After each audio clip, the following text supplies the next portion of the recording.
Ito ang Infinix GT30 Pro. Grabe yung hype ng phone na to before mapahanggang sa ngayon. And dahil din doon, madami ako mga nakitang reviews at mga comments, feedbacks na nagsasabi na maganda, sulit at panalo daw itong phone na to. Pero meron ding iba na nagsasabi na madami daw issues at mabilis daw uminit. Kaya ginamit at tinest ko to sa nakalipas na 4 na linggo. Itinest ko to sa mabibigat na games at tapos na natin yung extreme gaming test. In-update ko na rin sa pinaka-latest software na binigay ni Infinix dito, and after ng 4 na linggo na yun, meron na tayong sagot sa tanong na to. Kaya kung interesado kayo at iniisip ninyong bilhin itong phone na to, tara, pag-usapan natin. Okay, skip na tayo sa unboxing, simulan na agad natin sa design. Kapag dating sa design nito, dahil nga marketed as gaming phone, gaming na gaming yung datingan nito. At nga pala, meron tong 3 color variants. Yung una is yung ating Shadow Ash, pangalawa naman is yung Blade White, at yung pangatlo is itong hawak-hawak natin na unit which is Dark Flare. And to be honest, mas nagustuhan ko yung design ng Shadow Ash kasi matte finish. Dito kasi glossy, kaya talagang mapapapunas method tayo. Pero just as I said, subjective naman yung design part, so nakadepende na lang yan sa inyo. In terms of build naman, naka-plastic back and plastic frame tayo dito, which is normal para sa isang mid-range level phone. Pero ganoon pa man, ang maganda dito, meron na tayong Corning Gorilla Glass 7 eye protection pagdating sa display nito. Kaya kung mababagsak or aksidente mo mang mahulog, makakahinga ka kahit papano dahil hindi to basta-basta mababasag. And to be honest, sa 4 na linggo na paggamit ko dito, kung hindi ako nagkakamali, 2 hanggang 3 beses ko nabagsak to in a table height level dahil siya nga yung ginagamit ko na secondary po nung mga nakalipas na linggo. And yes, hindi pa naman siya nababasag at the moment, and I hope hindi mangyari. Isa pa sa maganda dito, meron na tong IP64 rating, kaya goods na goods yung protection natin pagdating sa mga alikabok at saka wisik-wisik ng tubig, and also dun din sa mga powerful phone coolers na talagang nakakapagyelo. And speaking of phone cooler, isingit ko lang saglit, yung nabili ko nga pala is yung merong gaming kit, and meron pa rin kasi silang offer na gaming kit if ever nabibili kayo, so dapat aware kayo dito sa part na to. Actually, yung quick experience ko dito, unang-una doon sa kanilang pre na game cooler, hindi ko madalas na gamit dahil hindi ako nalalakasan. Mas malakas pa yung gamit ko na BlueWow X110 phone cooler. Ilalagay ko po yung link dyan sa description if gusto nyong i-check. And di hamak na mas mura to, unlike dito sa gaming kit. Tanging yung hard phone case lang yung nagamit ko doon sa gaming kit dahil maganda yung dating niya and also compact, hindi siya ganun ka-bulky unlike ng ibang mga case. Although, ganun din naman yung epekto ng jelly case na kasama sa box ng Infinix GT30 Pro. However, mas gusto ko lang yung feel kapag gamit ko yung hard case kasi wala lang, ang ganda niyang tingnan at ang ganda niyang hawakan. Yun yung pinaka main reason. Isa pa sa nagustuhan ko dito at masasabi kong nanil talaga ni Infinix yung kanilang shoulder trigger sensor. Actually, napaka-useful nito para sa akin dahil naka 4 finger style ako habang naglalaro ng mga shooting games, and para sa mga kapare ko natin dyan na ganun din yung ginagamit na style kapag naglalaro ng shooting games, lalo na ngayon na binalik na yung Firelight 84 Jetpack, for sure mas magugustuhan nyo po ito. And based sa aking actual experience, dahil nga ang aking daily driver gaming phone is the Red Magic 8S Pro, and masasabi kong yung vibe or feeling kapag gamit ko yung Red Magic 8S Pro ko habang naglalaro ng mga shooting game, same na nararamdaman ko dito sa Infinix GT30 Pro. No hype po yan. Isa pa sa gusto kong i-point out, yung curvy shape ng phone na to. Bali dito mga kapare ko, yung curve niya the same ng mga iPhones sa ginagamit natin. And yes, maganda yung feeling. Talagang saktong-sakto siya sa kamay natin. And I hope, sa susunod, baka naman sa Red Magic gumawa ng phone na ganito yung shape dahil iba talaga yung feeling kapag dating sa gaming. Mas trip na trip ko siya, lalo na sa gaming position grip. Meron nga din pala tong RGB light para dito sa ating Dark Flare variant, and LED lights naman para dun sa dalawa pang variant. And same na mga RGB and LED lights sa ibang mga phones, meron din tong interaction sa mga essential na functions ng phone natin. Gaya na lang ng call, text, chat, notification, music, and syempre, gaming. At madalas ko lang naman tong naghamit actually dun sa chats and also sa synchronization ng music. Dun lang. Sa gaming, hindi ko na ina-activate. Sa calls, hindi ko rin masyadong nagamit dahil more on chats lang kasi isang tao lang naman yung nag-chat sa akin. Di gaya ng tropa mo na napakadaming ka-chat, puro GC. Anyway, usapang display naman tayo. Kapag dating dito, meron tayong 6.78 inch, 144Hz, 1.5K resolution AMOLED display. Meron tong 240Hz touch sampling rate, pero lumabas doon sa tester na ginagamit natin, meron tong 250Hz, which is nice. Pagdating naman sa brightness, meron tong 1600 nits global brightness and 4500 nits naman para sa kanyang peak brightness HDR. And kapag dating sa overall display ng phone na to, alam na natin yan. Dahil naka-AMOLED display, matic na may color boosting interesting pagdating sa color na pinapanood natin. Pop na pop yung color lalo na sa mga anime fight scene or dun sa mga palabas or movies na more on red, more on blue, more on yellow or orange na colors. Makikita ninyo yan. Pagdating din sa mga dark color, truly dark din yung nakikita natin lalo na sa mga black dahil nga AMOLED display. Kaya kung usapang movie watching, walang kaproblema. And speaking of that, meron na rin tong Widevine L1 sa Netflix kaya secure din natin yung HD playback. And yung madalas na nakita kong feedback sa page and also sa iba pang mga platform ng mga user ng Infinix GT30 Pro ay yung 144Hz nito. Bale, hindi nila ma-feel at hindi nila makita sa refresh rate meter na gumagana talaga. Actually, adaptive refresh rate kasi yung 144 niya. Kaya gagana lang yon sa mga application or games na supported ang 144Hz. And actually, wala namang mali sa feedback nilang yon dahil kahit ako, na-experience ko yon sa loob ng 4 na linggo na paggamit ko dito, never kong nakita or na-feel man lang na nag 144Hz to. And kahit sa game na supported yung 144 FPS, hindi pa rin sila available or hindi pa rin siya pwedeng gamitin. So at the moment, para sa akin, sa loob ng 4 na linggo na paggamit dito, yung 144Hz niya is not working pa. But ganun pa man, 120Hz is sweet spot na yan. Hindi na natin kailangan yung 144Hz. Pero I hope sa gaming, magawa nila ng paraan kasi sayang yung 144 FPS. Anyway, pagdating naman sa in-display fingerprint neto, mabilis yung rehistro, walang magiging problema. And pasado rin para sa akin yung kanyang dual stereo speaker. Tanging yung bass part na lang yung medyo kulang sa kanya pero yung kanyang treble pwede na, hindi siya tunog lata at hindi rin siya basag pakinggan. As in, okay na siya in terms of lakas. Pagdating naman sa battery neto, meron tayong 5,500 mAh power battery capacity.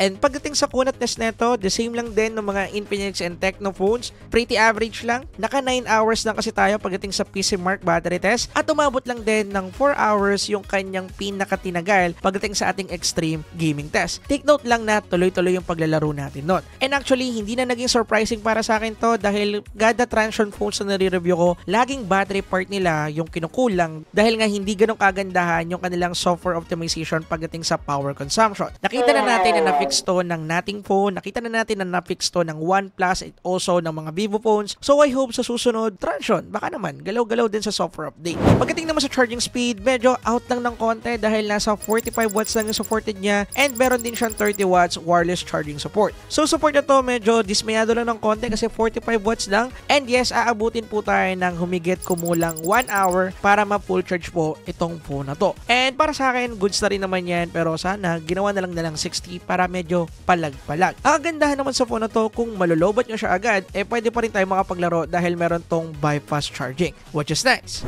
Ngayon naman, pag-usapan natin yung main reason kung saan nahating opinion ng bawat isa and also yung main reason din kung bakit ka bibili ng phone na to, which is gaming. Yung chipset na ginamit dito is the MediaTek Dimensity 8350 Ultimate. Kasi yung gaming chipset na patunayan na natin yan sa mga reviews natin sa Common 40 Premiere and also sa Tecnofobos 7 Ultra. And yes, okay na okay po yung performance niyan, kaso nga lang umiinat talaga tong chip na to. And mamaya mas pag-uusapan natin yung part na yan. And yes, same ng ibang mga phone na gumamit ng Dimensity 8350 Ultimate, meron na rin tong UFS 4.0 and LPDDR5X RAM version at magandang combination yan. Bago tayo mag-jump sa full gaming test sa ginawa namin dito, pumunta muna tayo sa game booster na to. Pagdating dito, the same format lang din pero mayroong mga nadagdag na features. Unang-una, meron na tayo dito ang tinatawag na GT Trigger. Bali dito sa loob nito, meron tayong option na i-map yung ating shoulder trigger button, which is alam na ninyo kung paano nag-work. Meron din tayong option na i-adjust yung sensitivity and also haptic feedback kapag pinipindot natin yung shoulder trigger button, which is nice. And then, meron pa siyang isang feature dito na tinatawag na quick combo. Bale, kung paano nag-work yung auto-clicker, ganun lang din nag-work itong feature na to. And yes, bannable po ito sa ibang mga games. So, kung yung game na nilalaroan mo bawal to, wag nyong gagamitin dahil pwede kayong maban. But kung naglalaro kayo or napalaro na kayo ng COC or kaya ng Growtopia before, for sure, nakagamit na kayo ng mga auto-clicker. And yes, same mechanics lang din yung gagawin natin. Although dito, recording style, i-record mo yung gagawin dun sa screen and then ipi-play mo lang siya and then pwede mo nang iwanan yung phone mo habang ginagawa yung gesture na ginawa mo. Good feature to pero syempre hindi ko advisable na laging gamitin. Moving on, usapang performance naman tayo. Syempre, tinesting natin to sa 4 na madalas sa ating nilalaro at unahin natin dyan yung ating Genshin Impact and syempre, sinetap natin to sa pinakasagad na setting sa kanya which is graphical preset settings and then 60 FPS combo. Syempre, sinagad na rin natin to sa kanyang performance mode dun sa kanyang game booster para sagad na lahat and then sinalang na namin yung Genshin Impact. At dahil nga marami yung nagsasabi na mabilis daw uminit tong phone na to and also sobrang taso na nakukuhan temperature, tinesting namin yan. Una, naglaro kami dito ng 30 minutes minutes sa walang gamit-gamit na phone cooler. And yes, maganda yung naging performance namin. Same lang din ng mga phone na tinesting natin before na merong 8350 kagaya ng POBA 7 Ultra. Maganda yung nakuha nating FPS, nag-average ng 50 to 60 FPS. Diyan talaga naglalaro. However, after ng 20-minute mark, bumaba yung FPS na nakukuha natin dito to 40 and 45 FPS. Meaning, nagkaroon na siya ng throttling. And take note lang, hindi to nangyari sa ibang mga phone na tinesting natin before. At take note lang din na updated na rin po yung software nito nung tinetesting natin. At pagdating dito, okay naman yung performance niya, yun nga lang bumaba talaga. And after ng 30 minutes, pumalo ng 47 to 48 degrees Celsius yung nakuha nating temperature dito. And yes, confirm na umiinit talaga itong phone na to. But yung performance niya nandun pa rin. So ang ginawa namin after namin i-check yung kanyang temperature, sinalang na namin siya ulit at ang ginawa namin, ginamit namin yung phone cooler na pinagmamalaki nila na kasama ng game kit. And tuloy-tuloy na kami naglaro. And dito sa port na to, sa mga umpisa, nasa 40 to 45 FPS pa rin yung nakukuha natin. Pero after ng 10 minutes, medyo lumamig-lamig na yung device natin. Pumalo na to ng 57 or 58 to 60 FPS again. But bago ulit matapos yung ating testing dahil inabot to ng 45 minutes, bumalik na naman siya sa 40 to 45 FPS. And nung chinek namin yung kanyang temperature, pumalo na lang to ng 44 to 45 degrees Celsius. So nakatulong talaga yung ating mismong phone cooler pero mataas pa rin po yan. Yan yung main reason din kanina kung bakit sinasabi ko na mas okay pang gamitin yung Bluehow X110 na testing ko na at talaga napatunayan kung effective. Unlike dito sa phone cooler na pinagmamalaki nila sa kanilang gaming kit dahil hindi talaga ganong kalakasan magpalamig. Yun talaga yung nakita ko at yun din talaga yung masasabi ko dahil yun yung na-experience ko dito sa phone cooler na to. Kaya kung ako yung tatanungin ninyo, if ever na o-operan kayo ng gaming kit na mag-add kayo ng 1K or 2K, wag na, bilhin na lang kayo ng ibang phone coolers. Marami po dyan at mas effective unlike dito. Anyway, pagdating naman sa mga MOBA game, okay naman yung naging performance natin. Nakakuha na tayo ng 120 FPS sa MLBB at saka HOK. Na-fix na kasi nila yung previous na problema before na hanggang 60 FPS lang. Pero yun nga lang, pagdating sa ating Wild Rift, ganun pa rin yung issue. Hanggang 90 FPS pa lang nakukuha natin. Hindi pa rin nakukuha yung 120 FPS. And after din ng testing namin, bumaba siya sa 60 FPS. So pagdating dito sa part nito, optimization is the key na lang talaga dahil hindi naman ganun kabigatan yung mga MOBA game na yan. Ganun pa man, pagdating sa CODM, consistent yung performance natin, napaka-decent, 120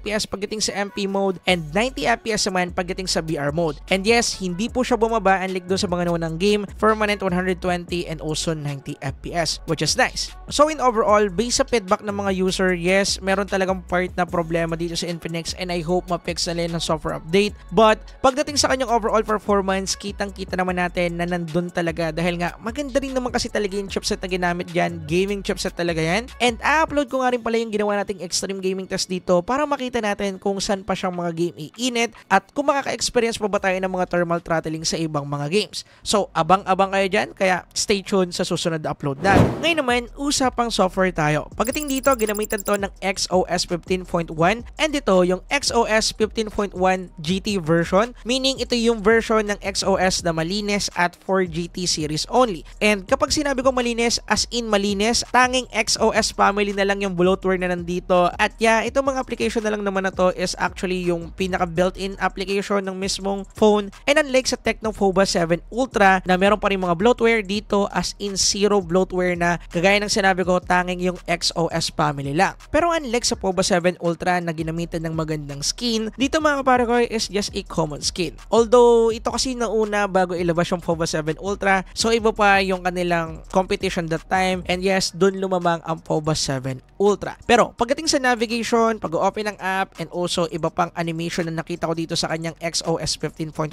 goods naman para sa akin, comparable na sa Tecno POBA 7 Ultra, although para sa akin mas feel smoother yon unlike dito. So I hope sa mga future update i-upgrade to ni Infinix. Hindi naman yun impossible. So malay nyo makita natin, 'di ba? And dahil nga 2025 na, nandito pa rin yung kanilang mga AI features, napakadami niyan, hindi ko na masyadong pag-uusapan dahil kakainin yung video natin. But yung mga essential AI features kagaya na lang ng AI gallery at saka ng circle to search, nandito na rin po, present na sa phone na to which is nice. Now, usapang camera naman tayo. Pagdating sa rear camera, meron tayong dual camera setup, meron tayong main 108 megapixel camera sensor, and then ultra-wide camera na merong 8 megapixel sensor. Meron din tayo ditong 13 megapixel selfie camera, at pagdating sa mga photos na nakuha natin, hindi na ako nag-expect ng masyado pagdating dito dahil nga gaming phone siya ng isang brand, hindi na ako makakaasa na makakakuha ko ng photos na kasing ganda ng mga mid-range level camera phones ngayon. But based sa mga nakuha nating samples, makikita natin na decent naman talaga yung performance ng camera neto. Yun nga lang medyo kinukulang sa HDR at nawawala din yung kanyang sharpness sa ibang mga part. So kinakailangan pa rin talaga natin umanggulo and also maghanap ng proper source of light. Mapa ultra-wide and main camera yan. So for me, goods na to. Pagdating naman sa kanyang selfie camera, the same lang din yung feedback ko. Pwede na. Maganda naman yung kanilang processing pagdating sa color and also pagdating sa sharpness or detail ng mismong photo, hindi din naman nawawala. Tanging HDR part na lang ng main camera at saka ng selfie camera yung need nilang i-improve in the future. Pagdating naman sa video capability, nagustuhan ko to dahil kaya na nito mag-shoot ng 4K at 60 and also 30 FPS pagdating sa rear camera, and then 4K at 30 FPS naman pagdating sa ating selfie camera. Pagdating sa stabilization ng ating rear camera, pwede na kung ako yung tatanungin. Wala kasi tayo ditong EIS or OIS man lang, but meron tayo ditong built-in stabilization control sa ating camera at pwede natin yung gamitin sa 4K at 30 and also 60 FPS, and based sa output na nakuha natin, para sa akin, goods na to. Pagdating naman sa selfie camera, dahil nga naka 4K at 30 FPS, sharp yung nakuha din natin dyan na video output, at kung magbi-video call or kaya magbi-meeting tayo sa Viber, Zoom, etc., maganda rin yan dahil hindi ganun magdi-degrade yung kanyang quality dahil nga from 4K compressed to 1080p, which is good na good kung ako yung tatanungin para sa gantong phone na merong saktong presyo. Now, here's my conclusion. Sinadya kong i-late yung pagre-review nito at kunin lahat ng mga update na ibibigay ni Infinix, and actually, nakakuha lang ako sa nakalipas sa 4 na linggo ng isang update. As in, isa lang. And based sa update na to, makikita natin na meron namang mga nabago kagaya na nga lang sa MLBB, naging 120 FPS na yung kanyang FPS doon. But pagdating sa thermal, ganun pa rin. At alam din naman natin talaga na umiinit ang Dimensity 8350 Ultimate. Pero at the end, marirecommend ko pa rin naman tong phone na to if mabibili nyo sa sale price na 11 to 12,000 pesos. Good price point yan para sa phone na to. Pero kung meron kayong extra budget, i-ay ninyong bilhin ng Poco X7 Pro dahil mula noong January hanggang ngayon, maganda pa rin yung nakuha nating performance doon. By the way, meron tayong long-term review about doon. Ipapublish din natin sa mga susunod na araw, kaya abang-abang kayo dyan. And marirecommend ko rin na panoodin ninyo mga kapare ko yung gagawin nating extreme gaming test dito sa phone na to para makita ninyo yung overall capability niya pagdating sa mga game na madalas ninyong nilalaro. Kaya ngayon, yun lang muna sa ngayon. Kita-kita tayo sa susunod na video. Yun lang guys. Peace.